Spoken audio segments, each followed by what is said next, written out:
Welcome to Gardening in the Mountains, the myth of the climate haven.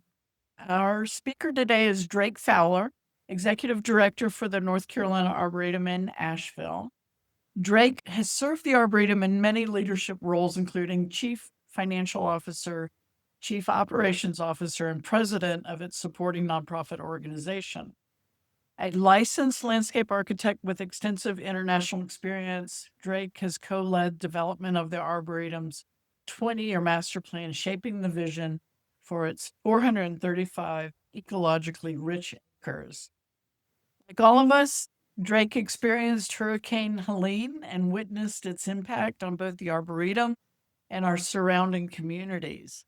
Today, he joins us to share his thoughts on climate challenges and resilience in these mountains we call home. Please welcome Drake Fowler. Thank you, Allison. I am so excited to talk to you all today. As Allison mentioned, I took over as the executive director of the North Carolina Arboretum just over a year ago. It's been a wild ride this year. I just want to share with you today a little bit about the Arboretum, then walk through some of the perspective of the impacts that the Arboretum had related to Helene, and then talk about this idea of a climate haven and how what happened to Western North Carolina, I think, has nationwide impacts in terms of the way that we're thinking about climate change and how climate is impacting our lives. And also just some thoughts on what are we going to do about this? I'm a landscape architect. I graduated from Michigan State, and it's a profession that has really served me well. It's the study of the built environment. Frederick Olmsted was the father of landscape architecture, particularly his work at Biltmore here locally. We as landscape architects try to think about systems. We're not always the best gardeners, but we are thinking about the ways that we're changing the landscape as humans and looking for ways to better fit within the environment and to be in harmony with our ecosystems. I'll start by talking a little bit about the North Carolina Arboretum. We're all about connecting people to place. This is Bent Creek that flows through the Arboretum. People come here to experience and connect with people, plants, and places. Our gardens are about 8 acres of formal gardens. Then we have another 60 acres of cultivated landscape. The greater part of the Arboretum is 435 acres. We sit on U.S. Forest Service land in a spectacular 6,000 acre watershed of the Bent Creek Experimental Forest.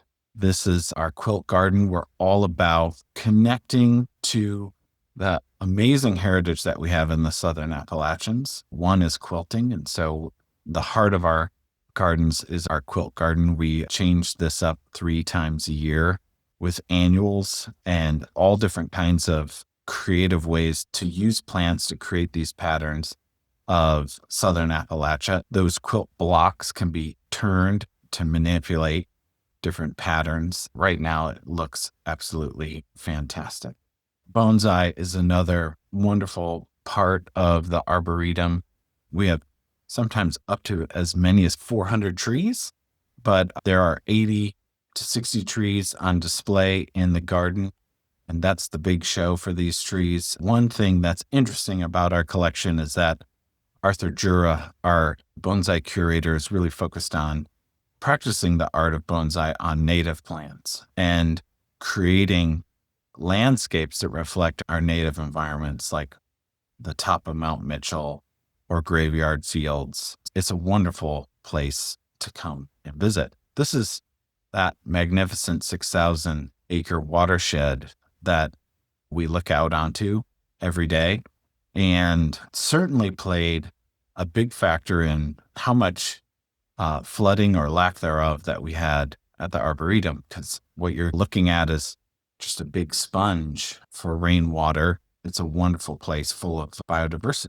Our mission at the Arboretum is to advance our state's future by creatively connecting people, plants, and places through education, design, and economic development. We really take this center of our mission to heart. We're always challenging ourselves to incorporate new things into the landscape. We have an exciting exhibit coming November 15th. It's Thomas Dambo's Trolls Field Study. They're trolls that are made of reclaimed materials, and they're here on a field study studying the humans and our curious behaviors. They'll be here for 3 months. We are looking at ways to incorporate our fallen timber into that exhibit. We have all kinds of exciting collaborations with Echoes of the Forest locally, a group putting woodworkers to work to create public art. UNC Asheville is actually at the Arboretum right now processing some of our timber into wood using a portable sawmill. That's going to be available for free to the public through the Asheville Tool Library. You can make raised planters out of this wood. It's also good for chicken coops and outbuildings and things. We're always trying to be creative. Every kind of disturbance like we experience is somewhat of an opportunity here. Just a little bit more about the Arboretum. 75% of our funding comes from private sources, and so 25% comes from the state. We have 600,000 annual visitors. We serve 100,000 school-age children a year, and that's not just on site. We have programs in all 100 counties in North Carolina. We take being the state Arboretum very seriously. We have a lot of people that love us, including our 21,000 family households. We're part of the UNC system here in North Carolina. That is a great thing. During Helene, that was a huge asset for us in our recovery. We are always looking for ways to collaborate with all 16 state universities and School of Science and Math. One thing that we're always thinking about at the Arboretum is this idea of connection. I think we understand this need is the draw of being online really has created this disconnected generation. What's exciting to me, being a father of young children, is that nature still wins this battle. Our kids will still put down the screens if you're willing to take them for a hike, if they're willing to get out in the mountains. I love this image as one of our campers. It's almost our whole mission wrapped up into one image, creating that connection with nature for our youth. It's easy to be down on our youth when you start really looking at your own behaviors. That hour on the phone on your couch compared to walking out in nature, I guarantee you feel better after that connection in nature. This isn't just a kid's problem. This is a society problem. You can come out and experience the gardens. You can come out for an easy hike here and not fear getting lost. That connection is what's really important. When Helene hit, we experienced how much we are that place people come. We're that special place of respite. People were trying to get back on property within 24 hours of the storm. It was our goal to get open as fast as we could. A lot of people find their way to the rewarding practice of gardening through flowers. We think about flowers as this amazing asset that we have to bring people in. A lot of people that come to the Arboretum, where are the flowers? If they come in the winter, they're disappointed and will let us know on our TripAdvisor reviews that there wasn't any flowers in December. But we really want to turn those gawkers into gardeners, right? We want them to not just come and experience color. We want to understand where they fit in the context of our landscape. I think once people experience that, they are hooked. People that are gardeners, like everyone on this call, are interested in conserving the amazing natural asset that we have here in Western North Carolina. That really is the reason why most of us choose to continue to live here. This amazing thing that we can go and experience that not all places have. So we've taken that idea and said, hey, there's a lot of people in the state, a lot of kids in the state that can't get here. How do we make that connection through different programs? One is Eco Explorer. You can see all the different hotspots that we have. And this program encourages kids to identify different flora and fauna. They earn points and can earn backpacks and things that can help them on their adventures. So this plant connection is really important, and people find it in so many different ways. This is Shelly. She's our mascot. She is estimated to be about 70 years old. She's an eastern box turtle. We had a really interesting story about Helene. We track our box turtles that are walking around on property. I think we have 12 now that have radio transmitters, and we can track their whereabouts using telemetry. About 3 days before Helene, all of our turtles did a U-turn and went to a higher elevation than we have ever recorded them. They went higher than they ever have in 12 years of tracking them. So they could sense that something was coming. All 12 of them made it through the storm and are doing well, but just shows you how interconnected the world is. And that kind of thing really gives me hope.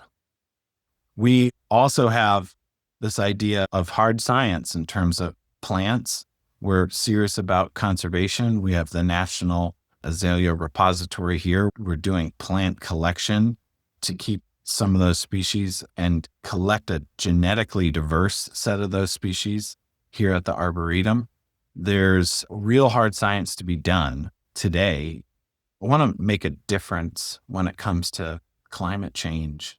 Instead of thinking broadly, we think pretty small in terms of how are we looking at plant species that may be threatened or more vulnerable to a changing climate and put them into conservation programs that we run right here on property. So that's a summary of the Arboretum, of things that we're focused on. I think we found connection through this incident, and I'll go into my personal experience in the storm. These are screenshots that I saved on my phone because we knew that the phones weren't working, including the storm going right over top of us. I have some images in here, and if you're very local, I find these really hard. I find it hard to talk about. It really deeply impacted people here. And if you have to mute for a little bit, I understand. This was before the storm hit. This is Bent Creek. We experienced that big rainfall before the storm. This is normally a bridge that goes underneath the parkway. It's a drainage way that gets to the French Broad River. Before Helene came, I took this. We were starting to batten down the hatches and closing property. This is one of the last images I took before the hurricane on property. This is what I faced in my neighborhood. I think a lot of us, after the storm hit, we were all oriented to get back to the Arboretum because we just didn't know what the condition was. Before I get too far into this, we're going to be talking a lot about plants and what we lost, but we were part of a community that just suffered horrendous loss. This is UNC officer Robbie Craig. He was honored by President Hans. He is an amazing part of the UNCA campus police. He lost 11 members of his family. I think we are all as a community still feeling this. Closer to home, I have 3 sons. I knew Michael Dry. He was a good friend. Nora, Michael, and Micah. I live probably a half a mile from here. This is the last image that they took. Micah was in my son's class at Hawk Creek Elementary. So this is a big loss. I drive the Swannanoa River Road frequently in my side of town, heading to Highland Brewery and things like that. I pulled this image to show the amount of vegetation we lost on our stream banks. This is more or less from the same spot before and after the storm. Finally, we did reach the Arboretum. This is Wesley Branch Road. Our horticulture staff showed up a day after the storm, and their first job was freeing Wesley Branch Road so that the Wesley Branch community could get out. They had so many trees down that they were stuck for about 2.5 days, which if someone has a medical emergency is really important. So this was our first thing. Our crews were out there. and the community was cheering them on. We were able to walk into the Arboretum, get equipment out that helped us free up this road. This is another picture of our staff and crew clearing the road so the community could get out and so that we could get clear access into the Arboretum. Here's our beautiful entrance. You all probably have seen that before. This is an image of the flood waters had come down about 2 feet. After this, our sign was completely covered at one point.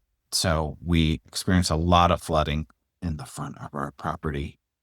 This is Blue Ridge Parkway, just above the Arboretum, obviously pretty much impassable and suffered a lot of landslide. This is images of property after the storm on the Arboretum. These are lace bark elms. Come to the Arboretum today, you can't even really tell that these were here because our crew's just so good at cleanup and doing that properly. These were wonderful trees that you could walk under, the bees pollinating them. We left this particular tree. I did not pose for this, but USA Today was out, and this tree started to become an icon of the Arboretum's loss. We left these up a little bit longer to honor the trees. I did a drawing that was my Christmas card to our board, just saying that we're going to recover from this. We did a ceremony that honored these trees as we finally cut them down. I think that grieving of loss in terms of our forest is still going on. If you ride the parkway, some of these areas, it's pretty impactful. These are some more images of our damage at the Arboretum. This is Mac Franklin in plaid. He's our director of horticulture. And this is President Hans. President Hans of the university system came just a week after the storm. He's my boss, and we would normally prepare for a month for his visit. We had 24 hours notice and drove him around. One thing that we were able to do at the Arboretum is really connect to the university system and use some of those resources to help with clearing. The Army Corps did show up and help us with clearing our roads, which we would have never been able to do without that support. We operated out of our operations center. The Biltmore Baptist Church provided 100 lunches every day. We ate as a staff every day together. The leftovers went to feed our staff and their families. This was a difficult time for us. Everyone drove around with these water totes, and it was all about flushing water and getting those to different folks. A lot of us staff would end our workday and then start that second day of going around and providing flush water to our neighbors. We learned all about technology. This is John Tissue, and we're setting up a Starlink for the top of the education center.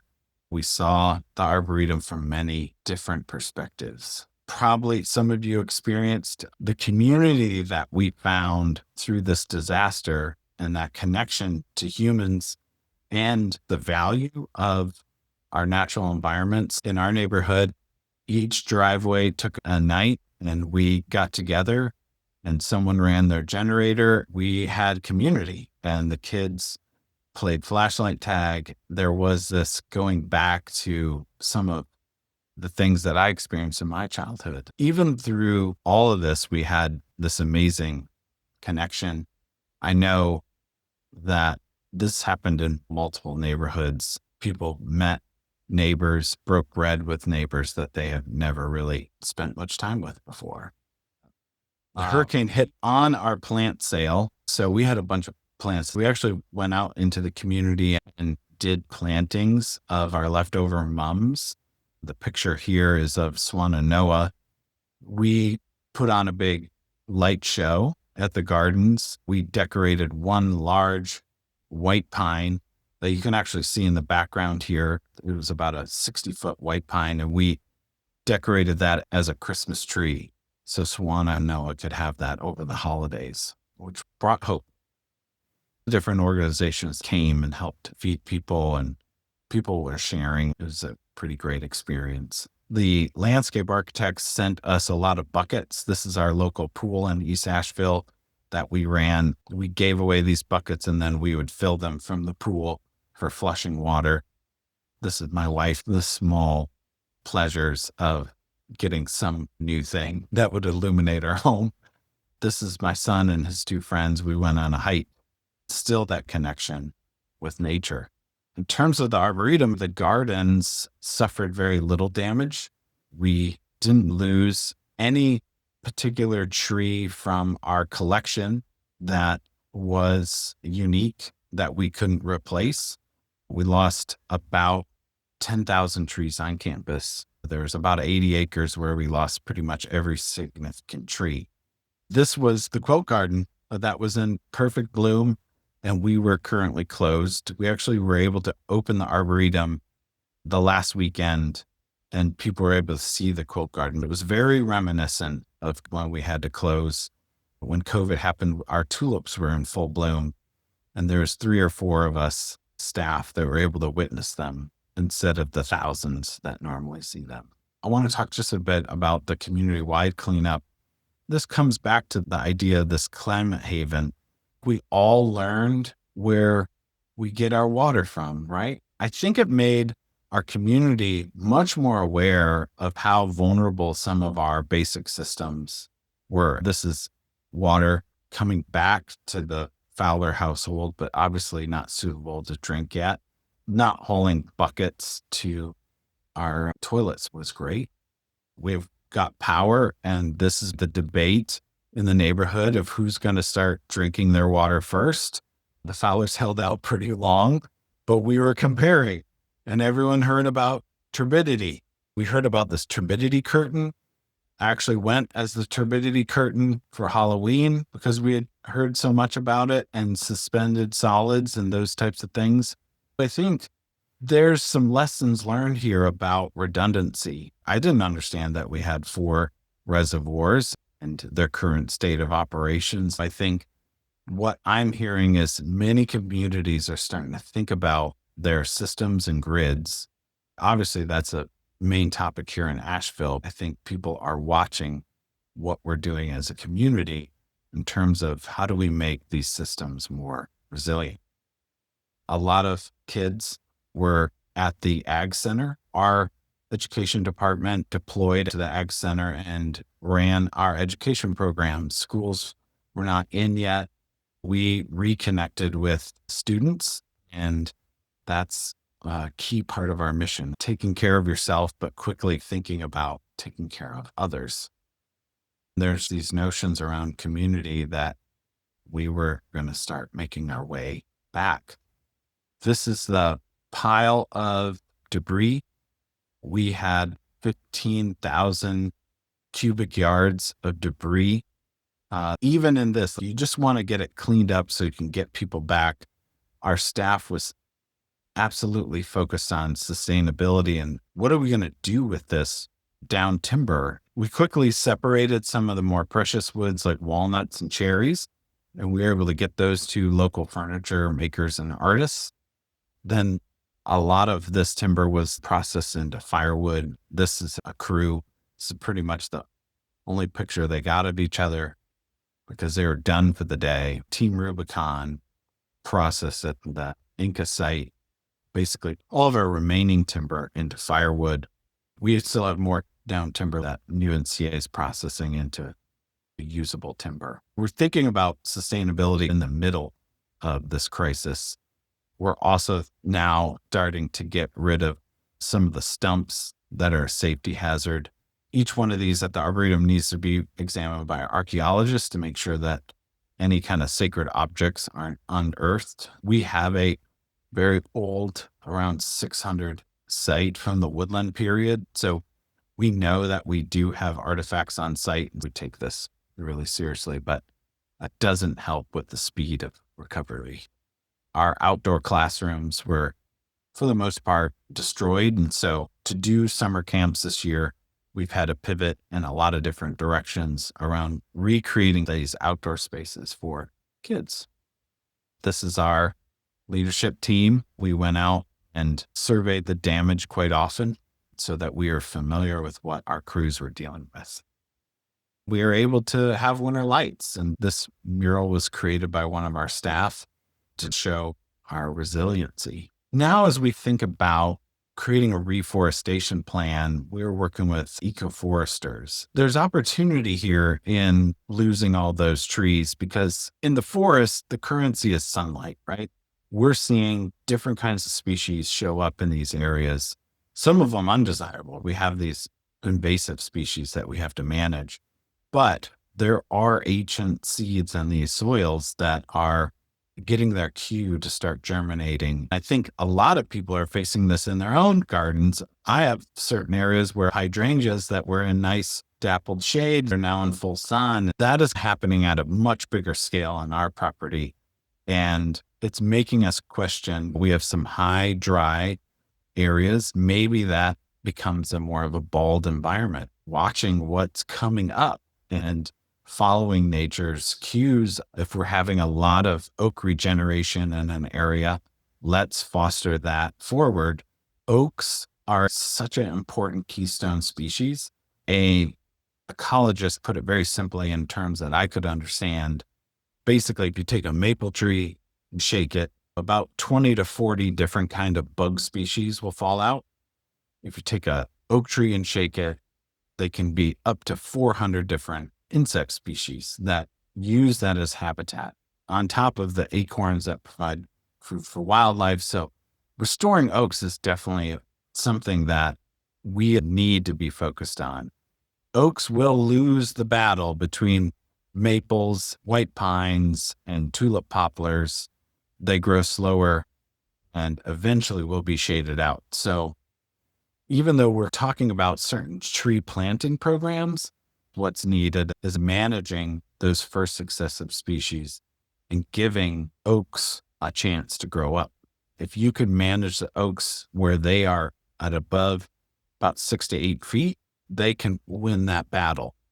We're looking at our property from a global standpoint, examining where our damage happened and thinking about different opportunities. This is our property. We're looking at different zones and talking about, okay, what species are there? What are their different opportunities for plant collections now that we have this disturbance? It's not necessarily a rush to put back what we lost, but take cues from nature on what would grow here more naturally. A good example of that is the shortleaf pine was pretty prolific in our area, but it requires fire for regeneration. Maybe this is a time to reestablish some shortleaf pine populations and manage the undergrowth with fire. We got to talk to the Forest Service about that, and get OKs and make sure it can be done safe. I think the Arboretum is a small version of what we're experiencing at a regional level. Our staff is coming back. This is a azalea day. All of our staff really focused on getting our azalea garden, which was highly impacted, open. We're experiencing staff burnout because you can work on these fallen trees all day and there's another layer behind them. So we told our staff, hey, let's stop for a bit and we're just going to focus on azalea garden, get that all the way back to open. That was a big morale boost for our staff and our members. We had a great azalea day. Bent Creek did move about 25 feet towards where this person's doing this plein air painting.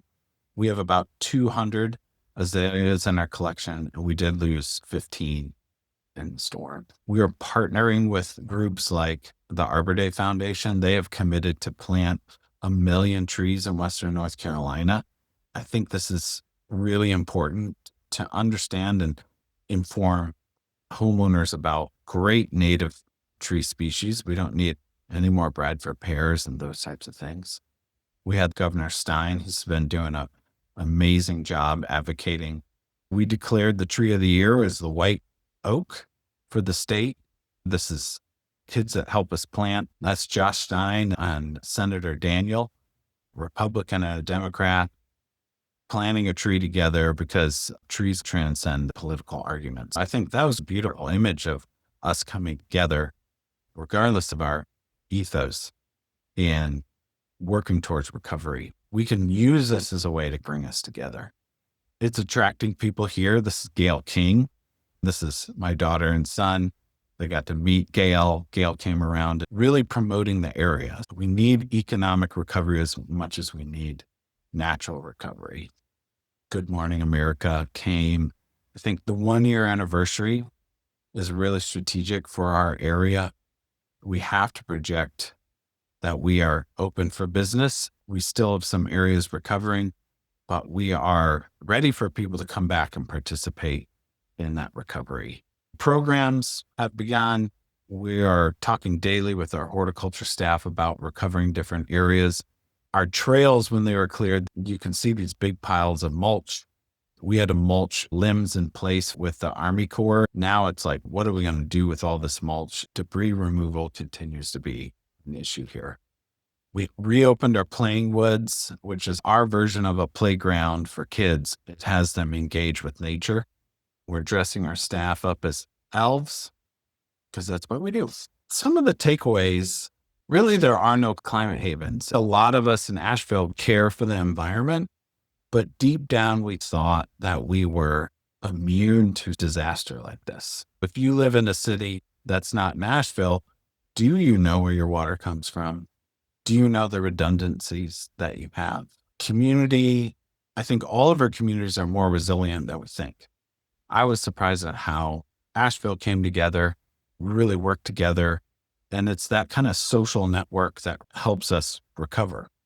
Our human-built environments are the least resilient landscapes. As we're thinking about rebuilding, recently ULI came to Asheville and said, you should really think about relocating the River Arts District, which I think is controversial, right? It's not easy. There are areas and communities and floodplains, and they're there because of socioeconomic factors. They're maybe there because that was the only place we let them buy land. There's always winners and losers with these big, broad planning edicts we put out. Just raising the floodplain by 2 feet, all of a sudden, what you're doing is condemning property. So the right thing to do isn't always the easy thing to do. How do we do this in a way that can support the people that are the most impacted? More hopeful is that you think about our forests and how it was pretty much clear cut. It's amazing between these two, we're just talking about 100 years. Our 80 acres that we lost will recover. Nature has amazing resiliency. As these storms become more frequent and violent, we're seeing that with all the landslides, even nature doesn't mean that it won't be disrupted. We've had a lot of forums like this talking about these issues. I think we need to continue questioning. And if we continue asking questions and searching out education, that's our way forward. We don't know the solution to these, but just from my perspective, I think the answer involves at least these 3 things: redundancy, prioritization, and education. What's exciting to me as a landscape architect is when we don't know the solution, that is an opportunity for innovation. NC State has a coastal dynamics lab. They're looking at coastal areas, but they're holding a charrette next weekend in Biltmore Village. They're taking on the flooding issues of that place right now. When we talk about redundancy, here's North Fork Reservoir. As humans, from a landscape architecture standpoint, when we pave roads, that creates impervious surface. And we need to manage the stormwater that creates because it can't infiltrate the ground. I think one wake-up call is that North Fork sits in this 20,000 acre undisturbed landscape. And the reason why we lost water for so long is that there was major erosion that happened in all these little tributaries. You can't blame that on a road or a house or a parking lot. It's just Helene was unprecedented for even nature. We have to think about redundancy on our systems and understand where our water comes from. It helps with people using less water, understanding that it's a valuable resource, and thinking about new ways of managing our water systems. This is Sierra Nevada Brewery. I had a big fight with the engineer when we were designing this. You can see this curb cut. We have porous pavers, and you can fire a fire hose into porous pavers and it'll just go in. But the engineer didn't want to do this without having this second redundancy here. And I have to admit, I was wrong. I think we need to think about when systems fail, what is the backup system? Redundancy, I think you're going to hear that word more and more when it comes to city planning and even all the way down onto a site level like this. During Helene, this system did fill up. Sure enough, water flowed through that curb cut into that rain garden. Prioritization of investing in infrastructure. This is our Willow Pond at the Arboretum. One thing that we designed into this was a bypass so that during a big hurricane event, it wouldn't destroy this beautiful landscape that we had. It would allow the water kind of skip over these ponds that hold a fairly rare salamander. That infrastructure was expensive. We could have chosen not to invest in that, but in the end, we did. The designer, Equinox, Megan Foy, actually called me after. She says, "Is Willow Pond still there?" Yeah, it worked. Willow Pond didn't suffer basically any damage during the storm because we prioritized infrastructure. It looks great after the storms. There's some areas that have historic significance. We're prioritizing those things. Biltmore Village obviously has flooding issues. That's why we're asking landscape architects, do we have creative ideas how to solve this problem? Frederick Olmsted designed Biltmore Village, put it too close to the Swananoa. As we develop new places, we have to be thinking far down the road. Frederick Olmsted got a heck of a lot of things right. Maybe didn't get it right when it came to Biltmore Village. Education. This is a group of landscape architects from NC State that came and actually volunteered from the storm, creating the next generation that's going to take on these issues and help us create more resilient. If you are not from the Asheville area, we all learned this lesson, but thinking about the creeks that you cross and thinking about where you live in proximity to water, I think is going to be an issue. Learning how to live with these systems and live through some of these significant events, I think we've learned is just going to become a new normal. It requires innovation. It's going to require new, younger brains thinking about this. We feel like every day at the Arboretum, we're creating that generation that cares about solving these problems.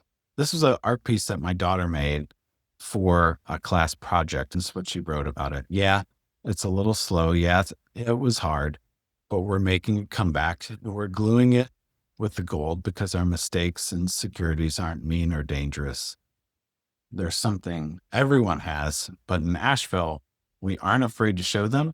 We let them shine. Just how we're going to make these cracks in some of our roads, trees, houses, and hearts with gold. We are learning about the art of wabi-sabi and that some of these cracks can actually make our places more beautiful. I appreciate your time today. I would love to answer any questions. Thank you, Drake, so much. Your thoughtfulness, your attention and care. What a amazing story you've presented this morning. I can feel it on so many levels. Knowing the property and many of the staff, you've conveyed in a really beautiful, succinct way this amazing experience that we've been through as a community, but also the property there at the North Carolina Arboretum. We do have a couple of notes. You were talking about the oaks and the regeneration and being attentive to that and letting them come up and supporting that. What's interesting is that oaks are a keystone species for forestry and wildlife, but we also know that tulip tree, Liriodendron's a tree that's going to come up a lot too. Actually, it survived in a lot of areas. It withstood a lot of the wind. I guess this is a twofold question. What do we do with the seed bank of tulip tree as it comes back? Because it'll spring out, and balance that with replanting oaks. A lot of gardeners are looking for what's going to be wind resistant. And there's still a Yeah. lot to learn about that. Off the top of your head, what comes to mind? I think we got to realize a good amount of oaks that came down were red oaks. The big cut that happened in our mountains set the whole forest on one timetable. So we have almost a homogeneous forest in terms of age.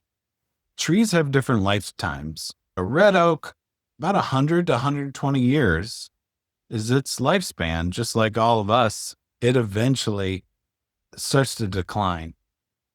White oaks, Quercus alba, 300, 350 years is a typical white oak lifespan. So I think what we've seen here at the Arboretum, the red oaks that we've seen fall often were hollow or beginning to hollow in the middle. So I think we were also seeing a homogeneous forest starting to decline. Now, you would want it to decline in a much slower fashion. The other thing I would say about oaks, they're normally very wind resistant. When we have big, tall pines, we're used to those things topping out in strong winds. I think what happened with our oaks at the Arboretum is some of our root balls for the oaks actually went down into the ground. During this storm, some of those soils were almost liquefied. This size tree, you need to just flip up back into the hole it left, and there's no hole there. It actually sunk down instead of just tipping over. I wouldn't write oaks off as a non-wind resistant tree, which I know is hard because we lost so many here. But I do think white oaks are more resilient, have a longer lifespan. Not that you want to write red oaks off, but if you're thinking about planting a long-term tree in your yard, a white oak is a great choice. In terms of the tulip poplars, I think they're going to become the most useful as we see some of our stream banks start to repopulate. I think our streams are going to almost have a Western look. You have these big boulder fields, and I think we're going to see a lot of tulip poplars come up and be that kind of tree that starts to secure stream banks again, along with a lot of other trees. But parts of the forest will end up at oaks. It's just, do you want to skip that first 40 years of succession of the forest? Some of those trees aren't as long lived. It's a series of choices. One thing that we're thinking about the Arboretum is documenting our choices so that, one, they could be critiqued. And two, there's no one answer to this, but let us show you how we made some of the decisions on our property. So I think it's going to take all the tree species. One thing that's great is we have a wide variety of native plants that are great, but we also know a lot of other things are connected to that oak species. I think one solution in some areas is going to be trying to manage those species, especially if it's an area where you have a lot of oak regeneration. If nature's given you the cue that oaks are going to thrive here, let's maybe help them along. The little oak acorn has a 1 in a million chance of becoming a oak tree. But if it can get to 6 feet, it's got a 1 in 1,000 chance. We're painting with really big brushes here. We're reaching out to foresters. A lot of us are gardeners, horticulturists. There's a whole body of study of forests, and we don't have that kind of expertise at the Arboretum. We're reaching out to foresters and the NC State Forestry Program to get advice on these kind of topics, because there's folks, that silviculturists, that spend their whole life trying to figure out these different combinations, or are experts in tulip poplars or oaks, those types of things. It's definitely a multi-pronged approach. I have two more questions. One is about invasive plants. I know that there was a lot of concern about this huge rebound because of all the exposure and light availability.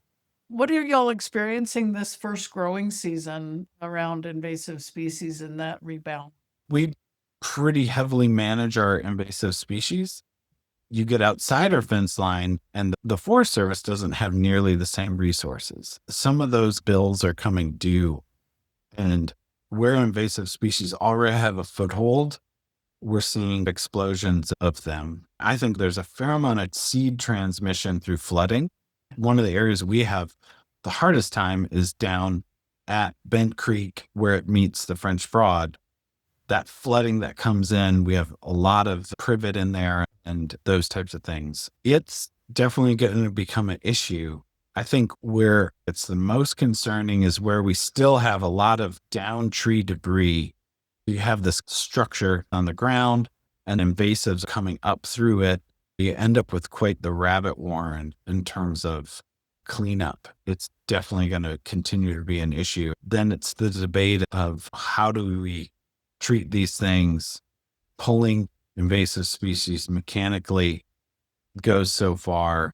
We often get questions of at what point do you go with chemical treatment, which I think can be very effective. I think there are methods of doing it in a responsible way, especially if you're going in and cutting and you're just painting stumps and those types of things, but you don't want to fog the forest with these kind of herbicides. So doing early treatment in the spring is a great way to do it when plants are first flushing.